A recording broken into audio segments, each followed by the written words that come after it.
At first glance, Far Cry 5 is more of the same open-world gameplay mayhem we've come to expect. But, as it turns out, there's a lot of changes both big and small that makes Far Cry 5 feel fresh and new. So we got a list of tips and tricks you'll want to know before jumping into Far Cry 5.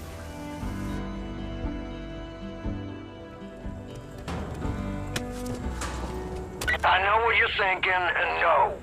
I ain't gonna have you climbing towers all over the county for me, so don't worry. A lot has changed from the days of climbing towers and littering the map with dozens of icons. The game takes a much more natural approach, so instead you will discover everything by simply exploring. So if you decide to head over to that nearby apple orchard in the distance, chances are there is something waiting for you.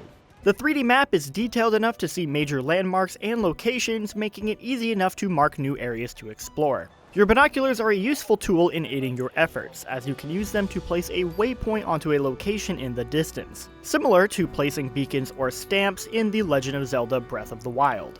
In fact, the way you explore and discover in this game reminds me a lot of Breath of the Wild, and I mean that in the best way possible.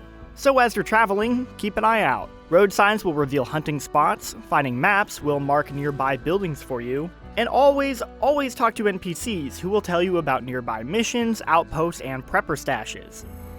Cult's drugs are everywhere in the valley. They put it in our water, which means it's getting into our food.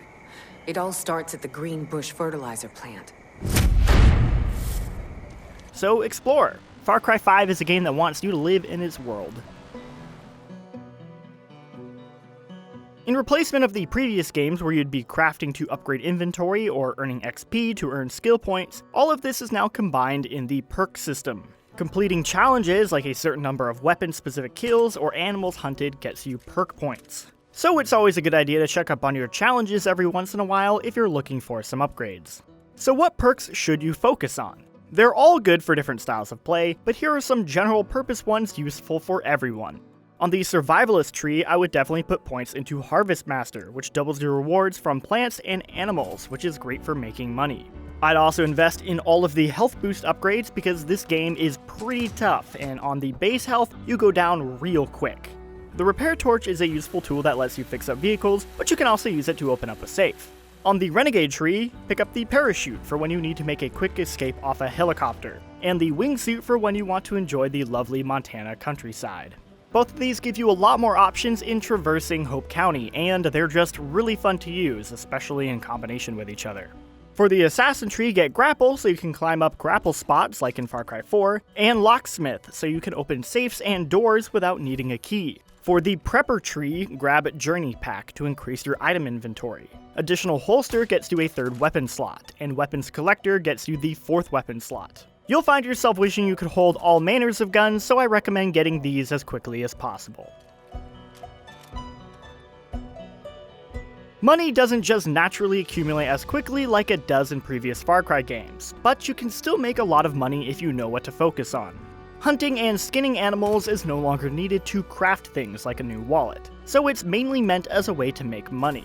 As I previously mentioned, the Harvest Master perk doubles your rewards from animals. So $100 feathers becomes $200, and a doubled cougar skin nets you $450. You should also keep your eye out for safes inside buildings. I mentioned before that you'll need either the Repair Torch or Locksmith perk to open them, but placing an explosive on them also does the trick.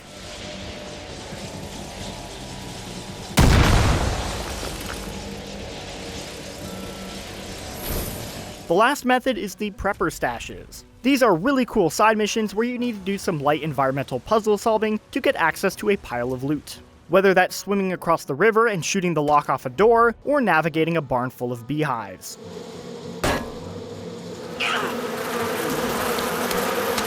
You're rewarded with a pile of fat cash, a couple magazines that give you free perk points, and sometimes other goodies like a new weapon. So definitely do the Prepper Stashes. Not only are the rewards well worth it, but they are also some of the best missions in the whole game.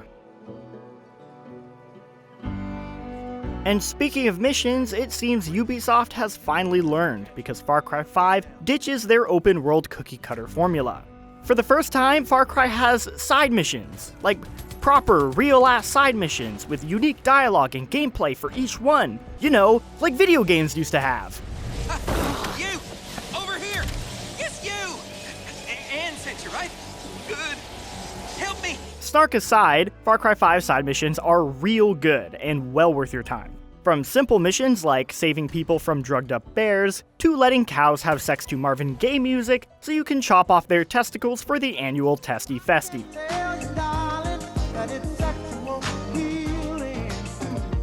That is in fact a real thing in this game. Can't wait to pop one of those juicy balls into my mouth. You also get some pretty sweet rewards like new weapons or beefed up vehicles with guns on them. Every side mission I've done has been worth the time, whether it's a sweet reward or just something really funny happened, so I recommend doing them all. Expanding off the buddy system all the way back in Far Cry 2 and the resistance stuff in Far Cry 4, Far Cry 5 has a robust cast of characters to call in and help you out. Which you'll need, because I mentioned before, the game can be pretty tough. There are 9 specialists you'll find throughout Hope County, and you'll need to complete a story mission for them. All of their missions are marked on the map from the get-go, so it's pretty easy to find them. Each buddy has 2 abilities associated with them. For example, Boomer the dog can tag all nearby enemies and fetch a weapon for you after they attack, making him both a useful scout and a very good boy. There's a great variety, from Nick the pilot to Grace the sniper. With the leadership perk, you can have access to 2 at a time, letting you combo characters for the perfect attack. Never gonna see it coming. Tagged one. They also each have their own perk that lessens the cooldown time for getting them back, so pick that up for your favorites. Just remember to dismiss Nick before you try and stealth a outpost, cause he will give away your position with a carpet bomb. Better cover your ears. 10-4. Outside of the specialists, there are 3 slots you can fill with civilians that you save and then hire. They also have 2 abilities, but these need to be unlocked by getting kills with them. The abilities are random though, so if you don't like them, you can always get rid of them and then hire a new person. So I hope these tricks and tips help you out when playing Far Cry. If it wasn't clear from my enthusiasm, I think Far Cry 5 is Ubisoft's best open world game in years, and I'm still finding cool stuff all the time. Like, did you know you can pet dogs? Video games are good again. Go play Far Cry.